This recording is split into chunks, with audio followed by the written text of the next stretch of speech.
নমস্কার, দেখছেন talk to Bangla. আমি অভিষেক রয়েছে আপনাদের সাথে। এই মুহূর্তে যে খবর নিয়ে উপস্থিত হয়েছি, একটা বড় সড়ো ভোটে কারচুপি এবং সেই খবর আবারও উঠে এসেছে এবং এমন একটা রাজ্যকে নিয়ে উঠে এসেছে যেটা কিন্তু অবশ্যই চিন্তাজনক।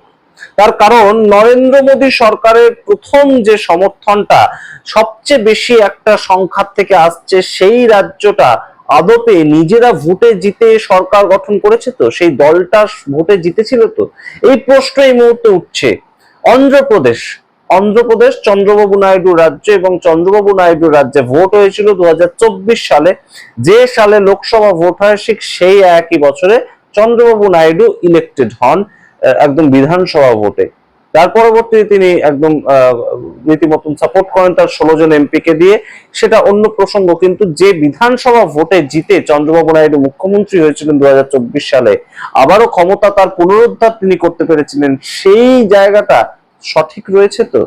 অর্থাৎ এই প্রসঙ্গটা এই মুহূর্তে উঠেছে পারকালা প্রভাকরের একটা প্রেস কনফারেন্স, বিস্ফোরক প্রেস কনফারেন্স। তার কারণ তিনি এর আগে সরকারকে বিভিন্ন ক্ষেত্রে ক্রিটিক্যালি সমালোচনা করেছেন, এবং পারকালা প্রভাকর আপনারা জানেন একজন অর্থনীতিবিদ এবং অবশ্যই একজন গুরুত্বপূর্ণ বক্তা। কিন্তু তার পাশাপাশি আরেকটা নিজস্ব ব্যক্তিগত জীবনে তার যে পরিচয়টা, সেটা হচ্ছে ভারতবর্ষের অর্থমন্ত্রী নির্মলা সীতারামনের নিজের স্বামী তিনি।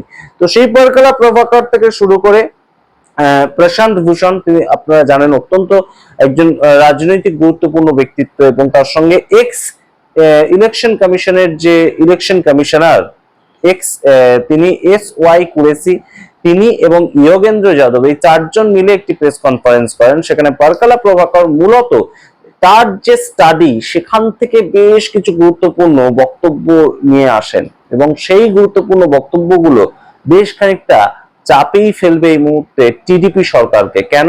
তার প্রাথমিক যে কারণটা, মধ্যরাতে ভোট পড়েছে, মধ্যরাতে ভোটিং হয়েছে, এবং যার ফলে টিডিপি পার্টি তৈরি হয়েছে, সরকার তৈরি হয়েছে, তেমন একদম তথ্য দিয়ে তিনি প্রেস কনফারেন্স করেছেন। পারকালা প্রভাকরের এই যে প্রেস কনফারেন্স অবশ্যই গুরুত্বপূর্ণ, তার কারণ অবশ্যই আপনারা জানেন যে বিকেল 6টার পরবর্তীতে খুব বেশি আর কিন্তু ভোট দান করা যায় না, তেমনই নিয়ম ইলেকশন কমিশনের। কিন্তু পারকালা প্রভাকর যে তার অবজারভেশনটা দিচ্ছেন, সেটা মারাত্মক অবজারভেশন। তিনি বলছেন যে যে ভোট পড়েছে, প্রত্যেকটা যে কেন্দ্র মিলিয়ে মোট যে ভোটটা পড়েছে অন্ধ্রপ্রদেশের সরকার তৈরি হওয়ার ক্ষেত্রে, বিধানসভা ভোটের ক্ষেত্রে, সেখানে 4.16% ভোট পড়ার যে সময়টা, 4.16% ভোট যে পড়েছে তার যে সময়টা, সেটা হচ্ছে রাত 12:15 থেকে রাত 2টোর মধ্যে। আপনারা বোঝার চেষ্টা করুন যে 4%-এর ব্যবধানে কিন্তু সরকার এদিক থেকে ওদিক হয়ে যেতে পারে। পশ্চিমবঙ্গের ক্ষেত্রেই তাই। বিজেপি এবং তৃণমূল কংগ্রেসের যে ভোট পার্সেন্টেজ 2021 সালে, সেটা কিন্তু 2024 সালেও একই থেকেছে। 4%-এর ভোট যদি এদিক থেকে ওদিক হয়ে যায়, তাহলেই কিন্তু রীতিমতন খেলাটা ঘুরে যায়। সেই জায়গাটা টিডিপি পার্টির যে সরকার তৈরি হয়েছে, সেখানে যে সময়টায় পড়েছে, সেই সময়টা কোনটা, রাত 12:15 থেকে রাত 2টোর মধ্যে। একদম তথ্য দিয়ে পারকালা প্রভাকর এই প্রশ্ন তুলেছেন, এবং অবশ্যই এই মুহূর্তে টিডিপি পার্টির ওপর একটা বড়সড় প্রশ্ন উঠলো, একটা অন্ধ্রপ্রদেশের সামগ্রিক ভোটটার উপর একটা বড়সড় প্রশ্ন উঠলো। এই প্রশ্ন এর আগে আপনারা দেখেছেন যে হরিয়ানার ভোট সম্পর্কে উঠেছে, এই প্রশ্ন উঠেছে মহারাষ্ট্রের ভোট সম্পর্কে। কিন্তু এখন এই মুহূর্তে যে গুরুত্বপূর্ণ প্রেক্ষাপটটা তৈরি হয়েছে, যে অন্ধ্রপ্রদেশের ভোট নিয়ে কেউই কিন্তু এখনো পর্যন্ত তেমন কোনো একটা বক্তব্য রাখেননি। বিরোধীদের পক্ষ থেকে রাহুল গান্ধী বিভিন্ন রাজ্যের ভোটে কারচুপি হয়েছে, সেটা হরিয়ানা কিংবা মহারাষ্ট্র কিংবা দিল্লি ইত্যাদি ঘটনা তিনি বিভিন্ন সময় বলেছেন, কিন্তু অবশ্যই অন্ধ্রপ্রদেশের যে রাজনীতিটা, সেটাকে নিয়ে তিনি কিন্তু প্রশ্ন করেননি। কিন্তু এই পারকালা প্রভাকরের যে প্রশ্ন, তিনি একদম কোট আনকোট বলছেন যে 4.16% ভোট রাত্রিবেলা 11:45 থেকে শুরু করে ভোটের দিন রাত 11:45 থেকে রাত 2টো পর্যন্ত পড়েছে। এবং তার সঙ্গে তিনি আরো গুরুত্বপূর্ণ তথ্য দিচ্ছেন, রাত 8টা থেকে সকাল 2টো পর্যন্ত 52 লক্ষ ভোট পড়েছে, এবং মাঝরাতের পর 17 লক্ষ ভোট পড়েছে। 17 লক্ষ ভোট, 17 লক্ষ ভোট একটা রাজ্যের ক্ষেত্রে সম্পূর্ণ নির্ণায়ক ভূমিকা পালন করতে পারে। কে শাসন ক্ষমতায় থাকবে, কে বিরোধীর জায়গায় থাকবে, সেটা 17 লক্ষ ভোট ঠিক করে। এবং সেই 17 লক্ষ ভোট পড়ছে কোন সময়টায়, সেই 17 লক্ষ ভোট পড়ছে মাঝরাতের পর। এবং তার থেকেও ইন্টারেস্টিং তথ্য।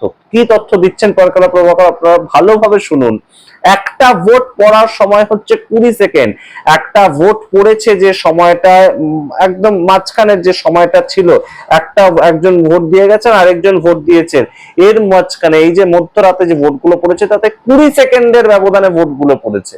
আপনারা বোঝার চেষ্টা করুন যে কিভাবে ভোট হয়েছিল অন্ধ্রপ্রদেশে আদতে, এবং তার সঙ্গে গুরুত্বপূর্ণ একদম তথ্য তুলে ধরেছেন পরকালা প্রভাকর। তিনি বলছেন একটা সিস্টেম, একটা ভোট মানুষ দিল, ভিভিপ্যাডে সেটা কেটে পড়লো কাকে ভোট দিল, এবং তার পরবর্তীতে সিস্টেমটা রিসেট যে হয় সেই ক্ষেত্রে 14 সেকেন্ড সময় লাগে। অর্থাৎ আরেকজন এসে যে ভোটদান করবে সেই ক্ষেত্রে তার 14টা সেকেন্ড সময় লাগে সিস্টেমটাকে রিসেট হতে, অর্থাৎ আগের জায়গায় আসতে। না হলে আগের যে ব্যক্তি ভোট দিয়ে গেছেন সেই জায়গাটাই সেট হয়ে থাকে, সেটাকে রিসেট হতে 14 সেকেন্ড সময় লাগে ইভিএম মেশিনে। তার পরবর্তীতে সময় বেঁচে থাকছে মাত্র 6 সেকেন্ড। এই 6 সেকেন্ডের মধ্যে একজন বেরোচ্ছেন, আরেকজন এসে ভোট দিয়ে চলে যাচ্ছেন। কারণ মধ্যরাতে যে ভোটগুলো হয়েছে তাতে একমাত্র যেটা দেখা যাচ্ছে ইলেকশন কমিশনের ডেটা থেকে পরকালা প্রভাকর বই করে বলছেন যে 20 সেকেন্ডের ব্যবধানে এক একটা ভোট পড়েছে, এবং এরকম ভোট পড়েছে 17 লক্ষ মাঝরাতে। আপনারা বোঝার চেষ্টা করুন এই মুহূর্তে ভোটের নামে ঠিক কি প্রহসন চলছে।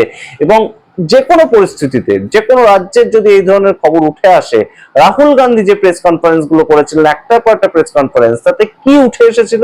কার ব্যর্থতার কথা উঠে এসেছিল? কোন পলিটিক্যাল পার্টি ম্যানেজ করছে ইলেকশন কমিশনকে, সেটা মূল বক্তব্য ছিল, নাকি ইলেকশন কমিশন তাদের নিজেদের কাজটা ঠিক করে করছে না সেইটা মূলত উঠে এসেছিল?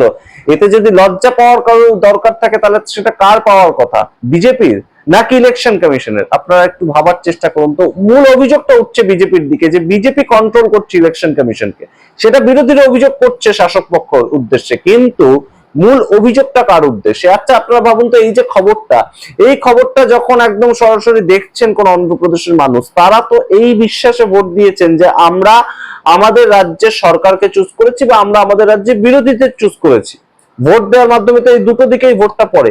তো তারা আজকে কিভাবে প্রতারিত ভাবছেন নিজেদেরকে, যে 17 লক্ষ মানুষ মাঝরাতে এসে ভোট দিল, আদতে তো ভোট দেয়নি, বোঝাই যাচ্ছে 17 লক্ষ মানুষ তো মাঝরাতে ভোট দেওয়ার কোনো প্রভিশনই নেই।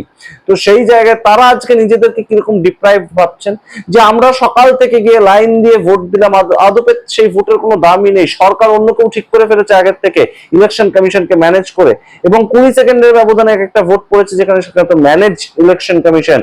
পরকালা প্রভাকর একদম সরাসরি বলেই দিচ্ছেন, এবং তিনি আরো গুরুতর একটা বক্তব্য রেখেছেন।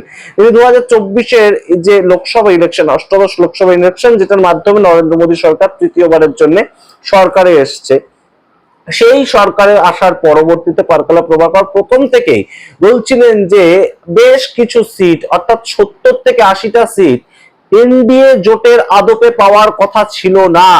সেই অভিযোগটা তিনি এই প্রেস কনফারেন্সে আরো একবার করেছেন। খুব ভালোভাবে আপনারা শুনুন, তিনি একটা তথ্য দিচ্ছেন। তিনি বলছেন যে বিজেপি এবং এনডিএ 79খানা সিট এইভাবে জিতেছে। এইভাবে বলতে এই যে কারচুপি করার মাধ্যমে জিতেছে, ম্যানেজ করার মাধ্যমে জিতেছে ইভিএম মেশিনকে। এবং তিনি বলছেন যে ইন্ডিয়া জোট যদি এই সিটটা পেত, অর্থাৎ 79টা সিটের মধ্যে যদি ইন্ডিয়া জোট এই সিটটা পেত, তাহলে ইন্ডিয়া জোটের আসন সংখ্যা দাঁড়াতো 316 এবং এনডিএ জোটের আসন সংখ্যা দাঁড়াতো 213। অর্থাৎ এই মুহূর্তে দেশে অষ্টাদশ লোকসভা নির্বাচনের পরবর্তীতে যে মোদি 3.0 সরকারটা চলছে সেটা আদতে চলারই কথা নয়। পরকালা প্রভাকর এই দিন প্রেস কনফারেন্সে বসে আরো একবার একই কথা বলেছেন। আপনারা বোঝার চেষ্টা করুন, এই মুহূর্তে অন্ধ্রপ্রদেশের ভোট নিয়ে প্রথমবার প্রশ্ন যেটা উঠলো, 2 বছর সরকার চলে গিয়েছে, 2 বছরের মাথায় আমরা দাঁড়িয়ে আছি যেখানে অন্ধ্রপ্রদেশের গভর্নমেন্ট চলছে, এবং অন্ধ্রপ্রদেশের গভর্নমেন্টটা অন্যতম একটা গুরুত্বপূর্ণ ভিত্তি এনডিএ সরকারের। তার কারণ সেখানকার 16 জন এমপি সাপোর্ট করছে এই নরেন্দ্র মোদী সরকারকে, তাই জন্য নরেন্দ্র মোদী এখনো পর্যন্ত দেশের প্রধানমন্ত্রী রয়েছেন। নাহলে 240টা আসন দিয়ে তো 272কে টাচ করা যায় না, 272 হচ্ছে ম্যাজিক ফিগার। তো সেই জায়গা থেকে এই যে অন্ধ্রপ্রদেশের মুখ্যমন্ত্রী, তার আদপে মুখ্যমন্ত্রী হওয়ার যোগ্যতা ছিল কিনা, এই যে 4.16% ভোট যেটা রাত 12:15 থেকে রাত 2টোর মধ্যে পড়েছে, সেটার ভিত্তিতে অন্ধ্রপ্রদেশের মুখ্যমন্ত্রী চন্দ্রবাবু নাইডু হয়ে আছেন কিনা, সেটা বা কে বলবে, এবং হয়ে আছেন বলেই হয়তো এই মুহূর্তে এখনো পর্যন্ত বেশ কিছুটা চাপে তিনি বিজেপিকে রাখছেন যেমন, এবং বিজেপিও তাকে বেশ কিছুটা চাপে রাখছে। এমন ঘটনাও কিন্তু বেশ কিছুটা ইঙ্গিত এই যে প্রেস কনফারেন্স সেটার থেকে বেরিয়ে আসছে। আপনারা সামগ্রিক রিপোর্টের ভিত্তিতে আপনাদের মতামত কমেন্ট বক্সে কমেন্ট করুন। দেখতে এখন টক টু বাংলা, অবশ্যই টক টু বাংলা ইউটিউব চ্যানেলকে সাবস্ক্রাইব করুন। ধন্যবাদ।